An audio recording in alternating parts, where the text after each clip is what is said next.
Bonjour. Ah ouais, je sais que je suis en retard aujourd'hui, je ne voulais même pas faire de live. C'est parce que vous êtes nombreux à m'appeler, alors j'ai donc tenu à venir pour qu'on discute juste un tout petit peu. Honnêtement, je ne voulais pas faire de live. Alors, je vous invite à ce qu'on parle des stupidités au 237.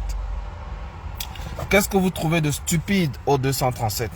Bonjour à tous ceux qui se connectent déjà. Bonjour à Fatima. Bonjour à tous. Une stupidité consiste également à comparer le Sénégal, par exemple, la démocratie sénégalaise à la démocratie camerounaise. Oh, ça c'est Richard Bonnat. Je n'ai aucun droit sur la musique qu'il joue. Je dis bonsoir à tous ceux qui nous rejoignent.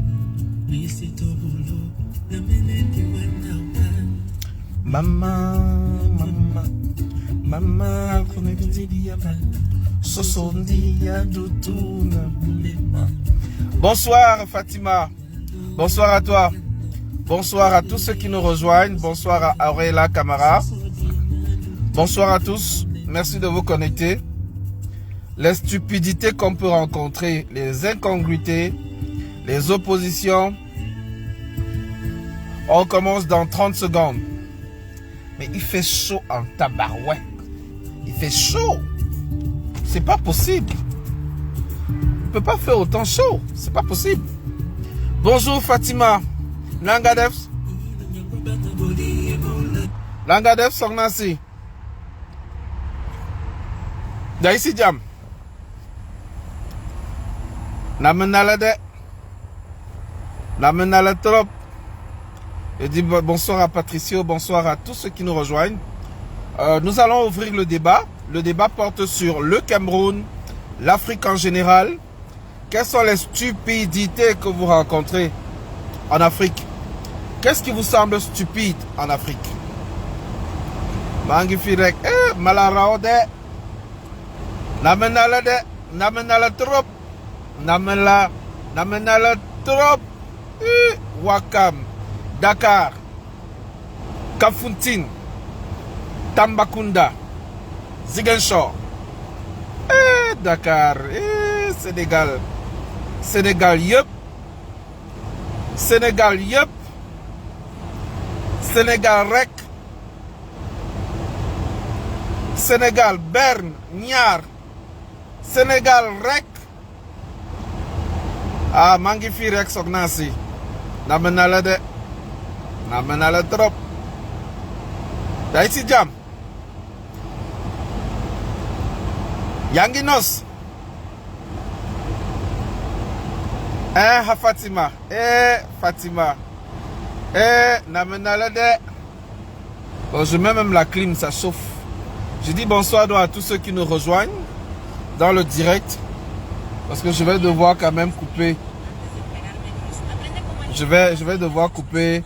Même si j'ai mis la clim, je vais couper. On dirait que ma clim donne maintenant un seul côté. Tellement c'est fort. Sénégal Mungi. Oh, Sénégal Mungi ner. De fait ner. Sénégal de ner trop. Alors je dis bonjour à tous ceux qui nous rejoignent. Certains nous ont dit que les stupidités du Cameroun, c'est d'aller à une élection avec le même code électoral. Bon, c'est un avis. Nous pourrons en parler tous. Nous pourrons en parler. Nous allons laisser le soin aux uns et aux autres de se connecter. Les stupidités du Cameroun, c'est de réclamer 3 milliards de dollars à la FECAFOOT pendant qu'on a volé 3000 milliards de dollars. C'est une stupidité. Ça fait partie des stupidités. Bonsoir tout le monde. Venez, on parle des stupidités du 237. Parce qu'il est important d'en parler quand même. Hein. Les stupidités du 237, c'est de voter, de choisir, de dire qu'un coach est une brocane. Et plus tard, on choisit la même brocane comme coach de l'équipe nationale. Ça, c'est une stupidité. Quelles sont les stupidités du Cameroun, selon vous? Venez commenter, venez partager, venez en échange. C'est à vous la parole. Et on va parler également des élections présidentielles qui s'annoncent. Les élections législatives arrivent. Les inscriptions se font sur les listes électorales. Alors, ma question pour vous, chers amis compatriotes, comment prépare-t-on une telle élection? Comment évite-t-on le piège des caciques du gouvernement qu'on a vu bien assis, bien installés à la place du 20 mai? Quelle stratégie proposez-vous? Quelles doivent être les directives à tous les militants ou à tous les sympathisants et même à tous ceux-là qui iront voter? Quelles sont les directives? Peut-on parler d'élection? Est-ce que c'est une réalité, l'élection présidentielle au Cameroun? C'est une réalité ou c'est un leurre ou c'est un mythe? On vous invite à parler. Aujourd'hui, je ne fais pas l'émission. Aujourd'hui, je ne fais pas l'émission. C'est vous qui faites l'émission. Bonsoir Clouaman, bonsoir à tout le monde. Alors, je vous invite à partager. Fatima, tu pourras venir de l'élection au Sénégal.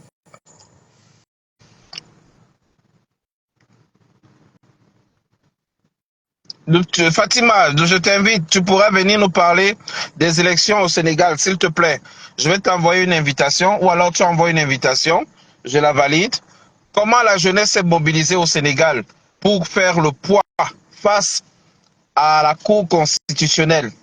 Comment est-ce que la population a réussi à empêcher l'armée d'intervenir? Fatima, l'expérience sénégalaise pourrait nous aider. Sognansi, Kai, Kai, Kai. Le Cameroun entier a besoin de toi. L'Afrique centrale a besoin de toi, de ton expertise. D'accord, je t'envoie l'invitation. Mais Cloaman, valide d'abord ton invitation. Cloaman t'a envoyé une invitation, valide-la. Tu peux valider. C'est vous qui faites le live aujourd'hui. Il est interactif, je vous laisse débattre, je vous laisse discuter de Cameroun-Sénégal. On aura l'expérience sénégalaise sur le plateau. Bon, il n'a pas réagi à temps, donc moi je vais inviter Fatima. Voilà, Fatima, je viens de t'envoyer l'invitation. Bonsoir Lisa, bonsoir Clouaman, bonsoir au prophète. Bonsoir Fatima. Sogna, Dangadef. Ça va? Tout direct, tout direct, tout dit. Danke, danke, rek. Sogna si. Oui, ça fait Yanginos. Wow. Yàlla baax na de. Tu parles bien, voilà? Yàlla baax na de. Alors, Sogna si. Parle-nous un peu de la mobilisation pour cette élection qui a été historique.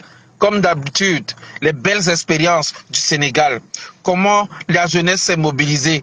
Quel a été le facteur? Quels sont les facteurs qui ont pesé dans cette élection de Ousmane Sonko et voilà, de Diomaye Faye et Ousmane Sonko? Bon, je vais déjà faire un bond en arrière. En fait, on a commencé la bataille en 2021. Tout à fait. Quand ils ont été avec l'affaire de Adji Sarr. C'est à Oui. ce moment qu'on a commencé la bataille. Mais on va dire que c'est l'accomplissement du travail de Sonko. Parce qu'il a pris le terrain. Il a réussi à faire adhérer la jeunesse à son projet. Donc c'est pour ça qu'on s'est tous mis debout pour et puis ce qui était bien avec lui, autant il nous poussait à revendiquer nos droits en nous faisant comprendre que la résistance est un droit constitutionnel. Et parallèlement, il nous demandait d'aller nous inscrire, surtout les primo-votants, c'est-à-dire ceux qui venaient d'avoir 18 ans ou qui allaient avoir 18 ans au moment des élections. C'était important, que c'était aussi bien important d'occuper les rues, et parallèlement, il faut qu'on aille s'inscrire. Qu'on s'inscrive massivement et qu'on soit prêt à protéger notre vote. Donc,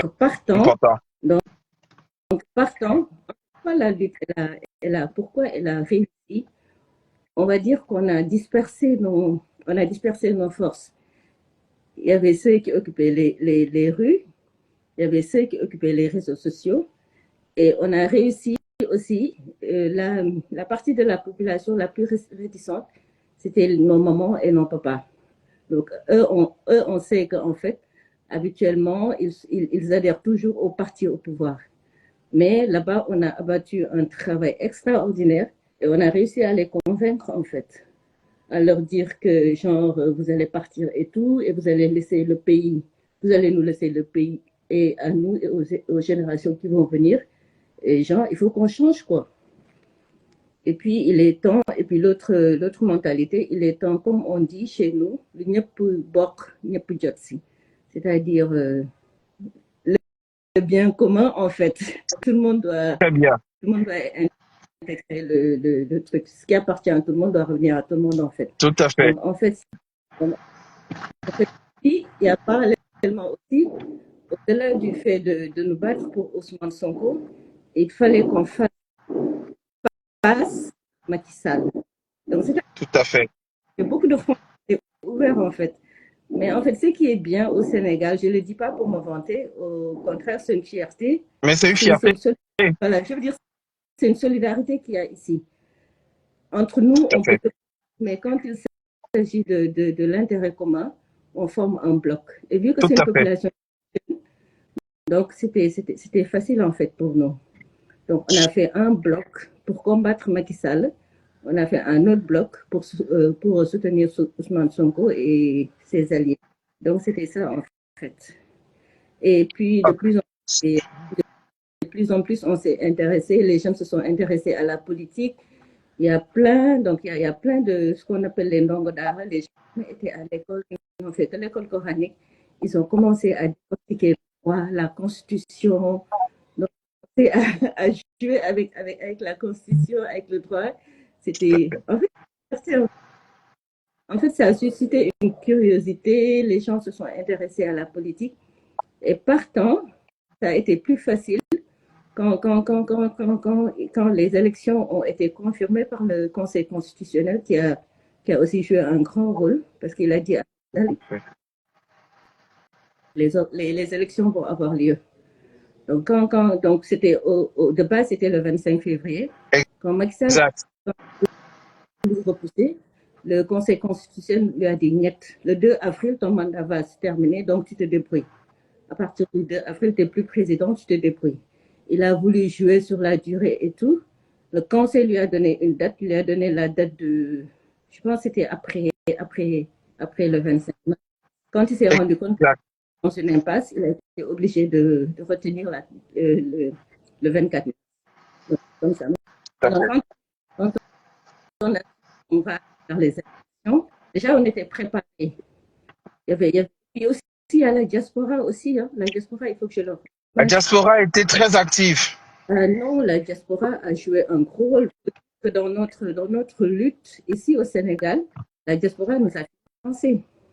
Donc c'était la diaspora qui envoie de l'argent, qui envoie de l'argent. Et puis il y a aussi le parti PASTEF. Le parti PASTEF s'est beaucoup mobilisé par rapport aux détenus politiques, par rapport aux blessés, parce qu'il y a beaucoup de blessés, par rapport à ceux qui sont morts sur le champ de bataille. Par exemple, moi, j'étais pas dans la rue, je pouvais pas.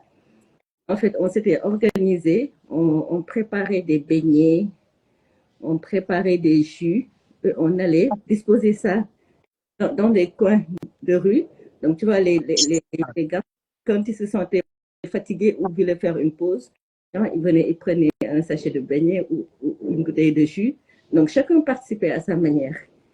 Donc, c'était ça. Donc, et puis, la diaspora a fait un travail extraordinaire sur le plan international. Ils ont réussi à créer un lobbying là-bas, à faire voir le vrai visage de Macky Sall, en fait. Que le démocrate qui se fait appeler, c'est pas un démocrate, c'est un tortionnaire qui est en train de martyriser son peuple. Et ça aussi, ça a beaucoup joué. Donc, voilà. Donc, en fait, c'est une combinaison de toutes ces forces qui a fait que, genre, on a réussi, quoi. On a réussi à faire un bloc et tout. Et ce qui nous a permis d'avoir la victoire, en fait. Merci beaucoup pour cette expérience que tu partages avec nous. Alors, une question pour toi comme ça.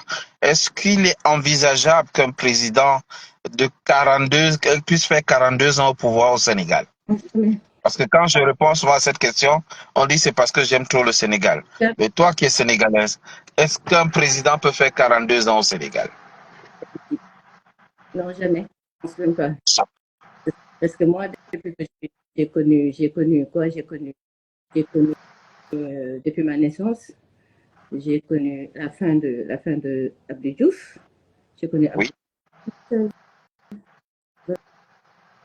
Donc peut-être par exemple, il paraît que Senghor, il a fait 20 ans, Abdou Diouf, il a fait 19 ans, et même ça, c'est même pas envisageable. C'est même, tu fais deux mandats, et puis tu pars, quoi. Si tu veux, tu reviens, mais c'est même pas envisageable. 42 ans, c'est même pas possible, faut même pas y penser. Tout à fait. Tout à fait. En tout cas, merci beaucoup pour cette expérience que tu partages avec nous. Nous allons faire passer avec toi une vidéo. Là, c'est un professeur d'université. Dieu merci, il parle en français. Vous allez comprendre jusqu'à quel point ce changement est important au Cameroun et l'urgence. Vous allez voir un professeur d'université qui a d'ailleurs été chassé du parti de ce fameux président, qu'il soutient et qu'il se définit comme étant un biaïste. Donc, tellement il est fan du président Biya, qui est là depuis 42 ans, qu'on a inventé le mot biaïste. Alors, je vous laisse écouter un peu ce qu'il va déblatérer sur un plateau et vous allez nous dire ce que vous en pensez. Ça fait partie de ce que nous appelions ici les stupidités du 237. Sur 10 gouverneurs, 5 sont issus de la même région. 30 sud et est. C'était son exemple. Les écouteurs. Lorsque prénom, entre dans le domaine de présélection, estimez collègues, à quoi je vais vous rappeler quelque chose. Le domaine universitaire. Ça vous garde très longtemps. Je m'arrête là. Je vous en prie, vous faites les surveilles, vous les sujets de l'administration, les affaires de ceux. Chacun de vous vous avez la décision. Je vais vous garder la parole parce que c'est très important. Oui, est-ce que vous avez cité autre chose? Je vous travaille. Vous me parlez de la préfectorale, vous parlez du collège. C'est ça. Tu lui dis, vous me demandez pour certains côtés de l'unité. C'est le menace à l'unité nationale. Il y a des grandes menaces. C'est gouverneurs. 5 sont issus de la même région. C'est en sud. Est, le territoire de gouverneur est là. Le territoire de la région sud, le territoire de gouverneur de la région du sud-ouest, le territoire de gouverneur de l'est, et le territoire des frères de la ville du Paya. Ils sont tous issus de ce qu'on appelle centre-sud-est. Sur 138%, 35 sont issus de la même région. Maintenant, je prends le budget de la région du centre. Oui, centre-sud-est. C'est un peu de vérité. Maintenant, j'entre dans le domaine de mon frère et ami, estimé collègue Aboya. Je lui dis souvent, souvent que c'est vrai ce que tu disais. Le son, il n'est pas terrible. L'université. L'université de la Route de Dieu. Le son, il n'est pas terrible, Félix. Ah bon? En fait, j'entends plus des grésillements qu'autre chose. Je sais pas pour les autres. J'entends pas. Oui, là, j'ai fermé la fenêtre. Il est du centre. Le secrétaire général de l'université il est du centre. Le vice-recteur avait menacé. Le juge de l'État, le est du centre. Il est pas que le recteur. Il était du centre, il est du centre. Moi, quand je suis plus peu, pour les grandes écoles, lui-même, il est du centre. L'école normale, il est du centre. Lyrique, il est du centre. L'esthétique, il est du centre. Polytech, il est du centre. Le recteur du centre, chers collègues, monsieur le recteur, vous êtes notre patron. Je vous le dis, c'est que j'ai tout pensé à lui au même temps. Les quatre chefs du département de l'éducation du centre. Alors, il y a le chef du département de l'Union internationale et du centre. On a le chef du département de l'intégration et du centre. Le chef du département de politique internationale et du centre. Et là, il y a le chef du département d'économie et du centre. Ah, ok. Là, vous entendez mieux? Ouais. Je pense que j'ai saisi. Il parle du tribalisme, c'est ça? Oui. Oula.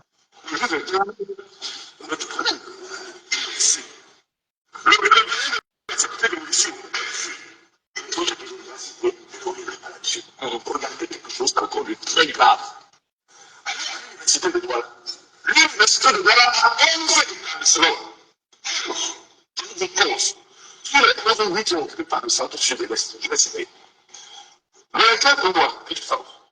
À Fatou, de l'Est. Le doyen de la faculté des sciences juridiques et politiques à Monster, il est du sud. Le doyen de la faculté des sciences d'économie, il est du centre.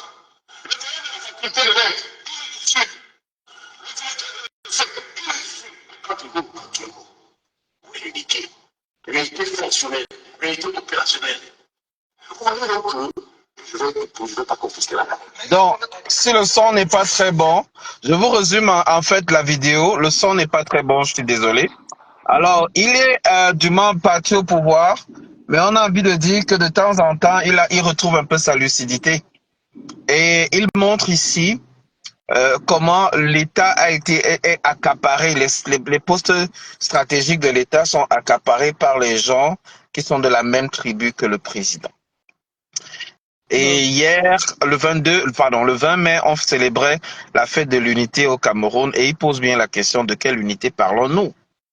Ton expérience au Sénégal, Fatma, est-ce que tu peux nous parler un peu de comment sont répartis les postes actuellement au Sénégal? Vous avez remarqué quand même que le Sonko et son équipe, ils ont réduit le train de vie de l'État. Ils ont divisé le nombre de ministres quasiment par 3. Il n'y en a pas beaucoup maintenant. Est-ce qu'il y a quand même un certain équilibre entre les grandes tribus du Sénégal? Non, déjà ici, on n'a pas de tribus, on a des ethnies. Les ethnies, Et, voilà. Voilà. Déjà, c'est plus une richesse qu'autre chose parce que ça crée des plaisanteries à cousinage, par exemple, entre les Sérères et les Toucouleurs, les Diola Exactement. et les Sérères, les Wolof et Exact. les Ndiago, etc. Et non, il n'y a pas de... Non, au niveau de l'État, je parle du gouvernement en général du secteur étatique, non. Ce qui a été mis en avant, c'est la compétence. Parce que déjà, pour former le gouvernement, il a pris du temps. Donc, il a pris du temps entre les consultations. Parce que déjà, pendant la campagne, on va déjà parler de ça, pendant la campagne, Sonko avait clairement spécifié que, genre, c'est pas parce que vous me soutenez que je vais vous nommer. C'est pas parce qu'on vient de la même région que je vais vous nommer. Tout à fait. C'est pas parce que on s'est connus depuis longtemps que je vais vous nommer. Je ne vais me baser que sur le critère de compétence, peu importe d'où tu viens. Parce que l'objectif, c'est de travailler avec tous les Sénégalais. La preuve, Sonko, il est Diola et Diomaye, il est Sérère. Et le directeur de cabinet de Diomaye, il est tout couleur. Ouais. Donc, vous voyez, donc en fait, non, absolument pas. Il n'y a pas ça ici, en fait. Il n'y a pas cette division genre... Je posais la question pour que tu l'expliques aux Camerounais qui vont écouter cela plus tard. Parce qu'ils ont souvent l'impression que lorsqu'on critique le tribalisme au Cameroun, que c'est un cas spécifique. Non, on critique ce genre de comportement partout. Et il n'y a pas ça ailleurs. Et d'ailleurs, pour une petite information, dans les concours nationaux, ils ont institué les quotas régionaux carrément. Donc, tu peux avoir 18 de moyenne venant d'une région, tu échoues à un concours ou quelqu'un d'autre avec 9 passe parce qu'il est le premier de sa région. Vous voyez? Ce genre de déséquilibre qui fait la promotion de la médiocrité. Alors, pour finir, pour ne pas te retenir très longtemps, Fatma, dis-nous, comment est-ce que toi, en tant que Sénégalaise, tu observes, même de loin, ce qui se passe au Cameroun? Quel est le ressenti que tu as d'un peuple qui a un président qui a 92 ans et qui a 42 ans au pouvoir? Quelle est l'image que ça renvoie lorsqu'on est un citoyen libre du Sénégal? Ok. Donc, en fait, il faut dire que je m'intéresse beaucoup au Cameroun parce que j'ai plein d'amis qui vont là-bas pour des missions, pour bosser et tout. Donc, c'est un pays qui m'a toujours intéressé. Donc, je suis un peu, je dirais pas de très près, mais je suis un peu ce qui se passe au Cameroun. Parce que déjà, je suis impressionnée qu'il y ait le même président depuis 82, je pense 82, ou voilà, depuis 82. 82, c'est bien ça. Déjà, ça m'impressionne. Donc, voilà. Donc, je trouve ça dommage parce que déjà, moi, je suis très, comment dire, je suis très ouverte culturellement. J'ai une curiosité culturelle, en fait. Déjà, je bosse dans une multinationale, donc ce qui veut dire qu'il y a une grande interaction. Il y a un environnement où là où je bosse, il y a 52 nationalités. Donc, on y trouve des Européens, des Américains, des Africains et tout ça. Donc, j'ai cette curiosité, en fait. Et quand je vois ce qui se passe au Cameroun par rapport géographiquement, déjà, c'est un grand pays. Je pense que ça fait quoi? Ça fait 2 ou 3 fois le Sénégal. Et avec cette richesse culturelle, je trouve ça dommage, en fait. Je veux dire, pour moi, c'est une opportunité. C'est une opportunité de faire la différence dans l'intégration, en fait. Je veux dire, moi, je suis avec ma culture, j'ai en face de moi quelqu'un qui a une culture différente. Pour moi, ça, c'est une richesse, en fait. Et je trouve dommage que ce soit, comment dire, source de fractions, source de tribalisme. Ça, c'est vraiment dommage. Ça, c'est un truc et je pense que ça, c'est le travail de la jeunesse, en fait. Je veux dire, c'est vrai, par exemple, moi, dans ma culture, ma grand-mère, elle était, je sais pas si tu es au courant, mais au Sénégal, il y a les castes, ce qu'on appelle les castes. Je veux dire, il n'y a pas d'ethnie, mais il y a les castes, en fait. Par exemple, moi, je suis issue d'une caste qu'on appelle les torodos, les nobles. Mais par exemple, ma grand-mère, elle était, genre, nous, on n'avait pas le droit de nous marier, par exemple, avec ce qu'on appelle ici les forgerons. Tu vois, ça, c'est ma grand-mère. Mais je veux dire, 3 ou 4 générations plus tard, on n'y pense plus. Donc, c'est pour ça que je dis que c'est à ce moment que la jeunesse, elle est importante, en fait. Parce que tu dis que, genre, ça, c'est une façon de penser de mes grands-parents. Donc, je ne devrais pas penser comme ça. Donc, ça doit être une opportunité, en fait. Donc, ça, c'est le travail de la jeunesse. Et quand on sait qu'en Afrique, plus de la moitié de la population est jeune, donc ça doit être un combat de la jeunesse. Au-delà du fait de se dire que, genre, c'est à nous de nous prendre en charge, c'est-à-dire à nous c'est à nous, on doit se dire que nos gouvernants nous doivent, parce que on les paie avec nos impôts, quoi qu'on dise. Il n'y a même pas de quoi qu'on dise, on les paie avec nos impôts. Donc c'est eux qui bossent pour nous, en fait. Donc s'ils font des choses qui ne sont pas normales, on doit être en mesure de leur dire, hey, stop, c'est mon employé, quoi. Et si je vois en même temps, par exemple, si je prends le